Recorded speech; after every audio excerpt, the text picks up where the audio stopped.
Okay guys, today's video is going to be about the uni knot, and some of you are familiar with the uni knot, but I'm going to show you 4 reasons why you should know how to tie the uni knot.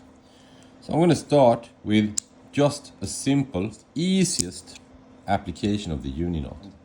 You stick your line through the eyelet of your lure.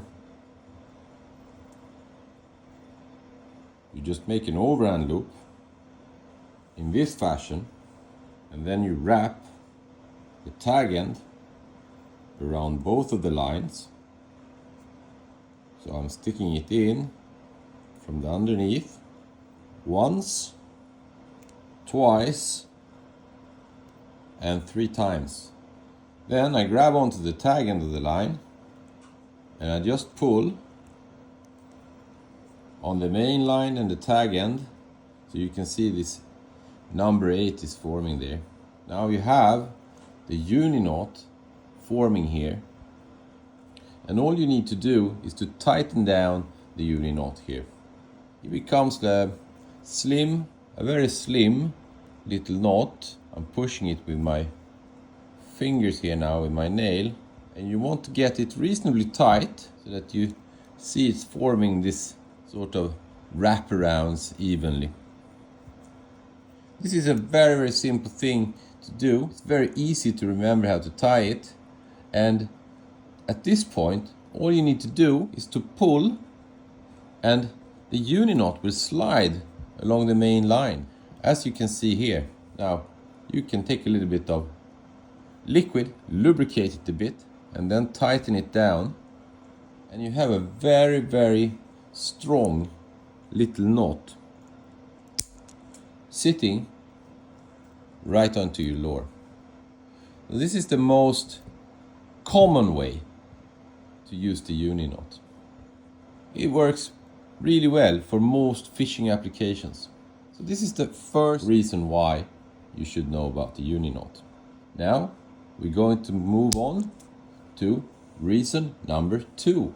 Assuming that you have your fishing line like I have it here in my hand, I can of course pretend that this would be my lure, make an overhand loop in the same way as I did before, and I can put the overhand loop parallel to the main line. This is the main line.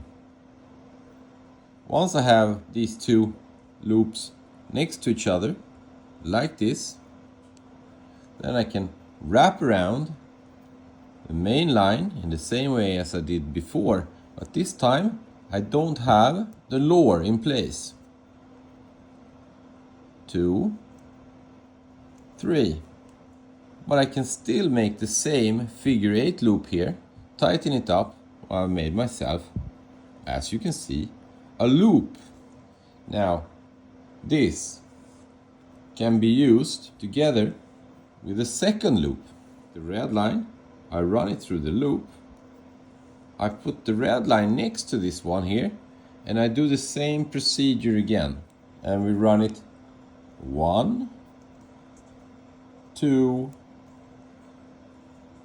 and 3 times through. I tighten it down exactly like I did with the green line. See the knot right over there.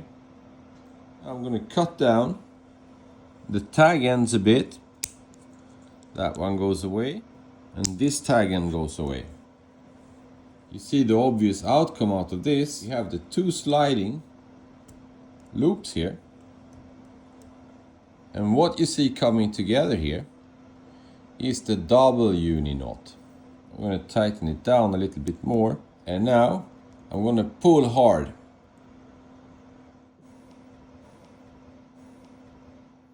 This is probably the most common way you can find it there to merge 2 fishing lines. So that's the second reason why you want to know what to use the uni knot for. Now, the third reason you want to know about the uni knot is because if you take your fishing line and you just do a regular overhand loop like this, you tighten it down as much as you can, so you get this little knot over there, and then you trim down the tag end. Then you can take your line in this way, so you make a loop, and the same way as I did before, I take the main line here, and then I run the regular loop next to the main line. Then we do 1, 2, and 3. Tighten down. Well, you see, it's the uni knot again. Now we can take this loop here, turn it over like this, and then we tighten it down a bit. Then we take these two loops, put them over our arbor, our spool, and then we pull, as you see that I'm doing here.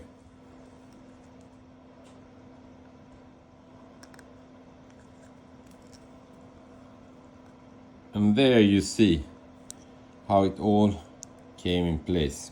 So that's the third reason why you would have good use of a uni knot. This is the way you would tie the fishing line to the fishing spool using the arbor knot. But the uni knot makes part of the arbor knot. And now it's just a spool on the line. Now, maybe the best use of the uni knot is actually, and I'm going to show you now. You all know that one of the most annoying part with lines, fishing lines on spools like this, is that you tape them up with a piece of plastic like this, and they fall off or they get loose, and they all wrap off the spool.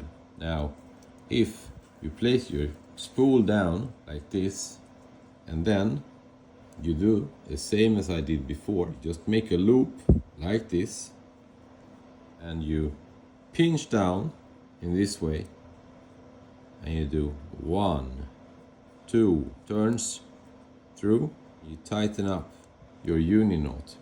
Now you have a sliding knot, as you can see here.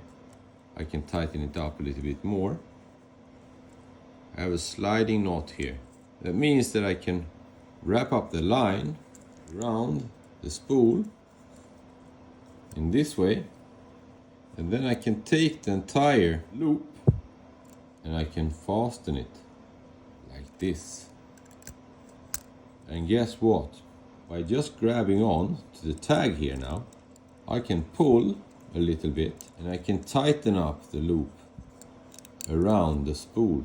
And I don't need this plastic anymore, because now the uni knot is doing the job for me. Keeping the line to the spool, I can trim down the tag, and here it is. Now I can easily pack this one down in my fishing bag, and I don't need to worry about this unwrapping line, because the uni knot is holding it back for me. Now, for all of you fishing professionals that have been watching this far, this is going to be the last little thing I'm showing you. Another aspect of the double uni knot. Line up the two lines like this, and exactly like I showed you before, you make the overhand loop, and then you take the tag end and you rotate it around the main line, in this case the red and the green, 3 times. That's 2 times that I did there, but for this particular thickness 3 times is good enough. And then I pull the same way as I did before, so you get the 8 figure there forming. Now I don't do much more on that side. Instead, shift over to this side. I make the overhand knot or loop like this, and then we do 1, 2, and 3. And here, in the same manner as on the other side, I pull in the main line on the tag end, and you see now how the figure 8 loop is forming here.